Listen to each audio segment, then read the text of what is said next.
श्री शिवाय नमस्तुभ्याम हर हर महादेव। देखिए, महाशिवरात्रि से पहले सोमवार के दिन अष्टमी तिथि पड़ रही है, यानी कि सोमवार की अष्टमी का दुर्लभ योग बन रहा है। यानी कि भगवान शिव और माता पार्वती का मिलन 64 योगिनी तक महादेव से मिलने आती है। उनके दिव्य दर्शन पा करके धन्य हो जाती है। ध्यान रखें, महाशिवरात्रि के पहले आने वाली ये सोमवार की अष्टमी बहुत ही खास है, क्योंकि नक्षत्र भी विशाखा और अनुराधा रहेगा, साथ ही साथ वृद्धि योग रहेगा। यानी कि आप ये उपाय करते हैं, किसी भी कामना के लिए अगर आप ये उपाय करेंगे तो आपके जीवन में वृद्धि ही होगी। ये उपाय मात्र आपको हरे मूंग के दाने से करना है। बहुत ही आसान सा, बहुत ही अचूक सा उपाय है। पूज्य गुरुदेव की ही कथा सुनकर के समझाने का पूरा प्रयास करूंगा, लेकिन उससे पहले वीडियो को लाइक करें और भगवान शिव को मानते हैं तो चैनल को जरूर सब्सक्राइब करें। देखिए, भगवान शिव का विवाह हुआ था उमा से, सती से, कात्यायनी से, कुष्मांडा से। माता पार्वती के जितने भी अंश हुए हैं, जितने भी स्वरूप हुए हैं, वो सोमवार की अष्टमी के दिन महादेव की भक्ति में लीन रहते हैं, प्रभु से मिलने आते हैं, प्रभु से मिलने आते हैं। तो इसीलिए आपको बहुत ही सुंदर सा उपाय करना है। देखिए, यदि आपके जीवन में कोई भी विपदा है, संकट है, कोई भी काम सफलतापूर्वक नहीं हो पा रहा है, कितना ही प्रयास कर लिए, कितने ही उपाय कर लिए, लेकिन ये सबसे सर्वोत्तम दिन सोमवार की अष्टमी पर एक विशेष उपाय करना है जो आपके जीवन में बुद्धि, ज्ञान, विवेक की प्राप्ति कराएगा। वो है आपका हरा मूंग। देखिए, आज का ये जो उपाय है आप दो प्रकार से कर सकते हैं। दोनों चीज हम आपको इस वीडियो में बताएंगे कि किस प्रकार से आप ये कर सकते हैं। आपको चाहिए हरे मूंग के दाने, चावल के दाने, साथ में एक बेलपत्र। देखिए, सबसे पहला जो उपाय है, मात्र एक हरा मूंग का दाना लेना, एक चावल का दाना लेना और एक बेलपत्र लेना। बेलपत्र भगवान शिव को अत्यधिक प्रिय है। बेलपत्र खंडित नहीं होनी चाहिए। भगवान शिव के ऊपर चढ़े हुए बेलपत्र शुद्ध जल डाल करके उपयोग में ले सकते हैं, ठीक है। और साथ में लेना है एक लोटा जल। ये सारी सामग्री लेकर के सोमवार की अष्टमी के दिन प्रदोष काल में, प्रदोष काल सूर्यास्त से 45 मिनट पूर्व शुरू हो जाता है और सूर्यास्त के 45 मिनट बाद तक रहता है। तो इस प्रदोष काल के समय आपको जाना है भगवान शिव के मंदिर में। बहुत ध्यान से इस उपाय को समझना।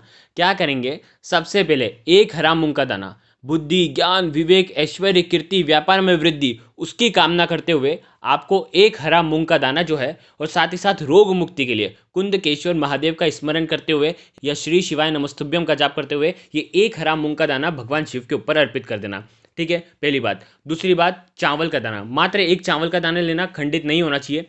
ये चावल का दाना हाथ में रखना और सोमेश्वर महादेव का स्मरण करना।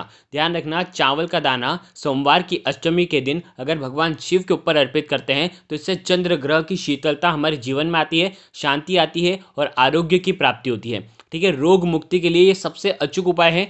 आप क्या करेंगे, ये चावल का दाना जो आपके जीवन में धन संपदा बढ़ाएगा, शीतलता, शांति बढ़ाएगा, ये चावल का दाना सोमेश्वर महादेव का स्मरण करते हुए आप भगवान शिव के ऊपर अर्पित कर देना, ठीक है। अब आपके पास है एक बेलपत्र। अब ये बेलपत्र आपकी जो भी धन संबंधित परेशानियां हैं उसकी कामना करते हुए कि ये मेरी परेशानी दूर हो जाए और मेरे जीवन में धन का आगमन हो जाए, ऐसी कामना करते हुए ये बेलपत्र चिकना वाला जो साइड है महादेव को स्पर्श होना चाहिए, उस प्रकार से आपको अर्पित कर देना है।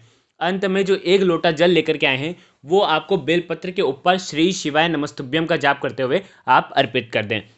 और देखिए, ये हो गया पहला उपाय। दूसरा उपाय जो सोमवार की अष्टमी पर आप कर सकते हैं, आपको क्या करना है, 31 31 31 वाला ये उपाय है। 31 मूंग के दाने लेना है, साबुत मूंग के दाने। ये उपाय बहुत ही चमत्कारिक है। ये इस उपाय से कई लोगों को फायदा हुआ है, तो हो सके तो अगर ये उपाय करते हैं तो सर्वोत्तम होता है। क्या करेंगे, 31 मूंग के दाने, 31 चावल के दाने और 31 ही बेलपत्र के दाने। देखो, कई लोग बोलेंगे हमें 31 बेलपत्र नहीं मिल पाएंगे, कहाँ से लेकर के आएंगे, तो भगवान शिव के ऊपर चढ़े हुए बेलपत्र का उपयोग कर सकते हैं शुद्ध जल डाल करके।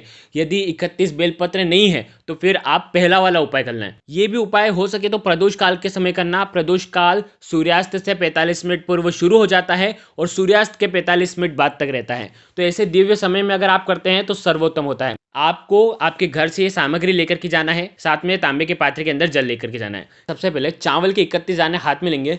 जैसे ही भगवान शिव के मंदिर में प्रवेश करेंगे ना, तो आप भगवान के मंदिर की जो चौखट है, मंदिर की चौखट, ध्यान रखना, मंदिर के अंदर जैसे ही प्रवेश करते हैं उसकी जो चौखट है वहां पर आपको ये चावल के दाने रख देना है। साइड में, एकदम से साइड में आप रख दें, किसी के पैर में नहीं आने चाहिए। उस हिसाब से आप साइड के अंदर आप ये 31 चावल के दाने, जो भी धन संबंधित परेशानियां हैं उसे दूर करने की कामना करते हुए ये 31 चावल के दाने आप रख करके आए।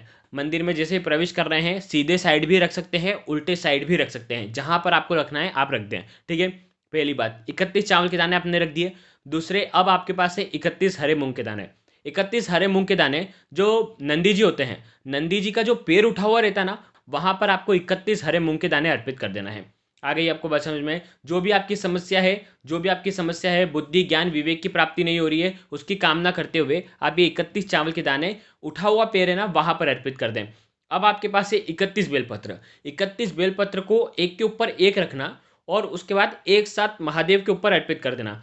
अर्पित करोगे उस समय ध्यान रखना जो चिकना वाला साइड है वो नीचे स्पर्श होना चाहिए और डंडी का जो मुख होगा वो जलाधारी की साइड होना चाहिए। आ गई आपको बात समझ में? अब आपके पास है एक लोटा जल। वो एक लोटा जल 31 बेलपत्र के ऊपर आपको अर्पित कर देना है। आपकी जो भी मनोकामना है, जो भी विपदा है, जो भी संकट है, अगर आपके कोई काम बनते ही नहीं है तो विशेषकर आपको ये उपाय जरूर करना चाहिए। देखो दोनों उपाय सर्वश्रेष्ठ हैं, दोनों उपाय सर्वोत्तम है। अगर 31 बेलपत्र नहीं मिल पाते हैं तो एक बेलपत्र वाला वो जो पहले उपाय बताया था वो आप कर लेना। किसी भी उपाय के अंदर आपको हेरा फेरी नहीं करनी है कि अगर 31 नहीं मिले तो एक बेलपत्र ले लिया। अगर एक बेलपत्र ले रहे हैं तो ये उपाय कोई काम का नहीं रहेगा। तो विशेष ध्यान रखना 31 ही लेना है। 31 नहीं ले पाते हैं तो एक बेलपत्र वाला उपाय कर लेना। आ गई आपको बात समझ में? अगर आपको कुछ भी चीज़ समझ में ना आए तो कमेंट में पूछ लेना। गलती नहीं करना है। श्री शिवाय नमस्तुभ्यम। हर हर महादेव।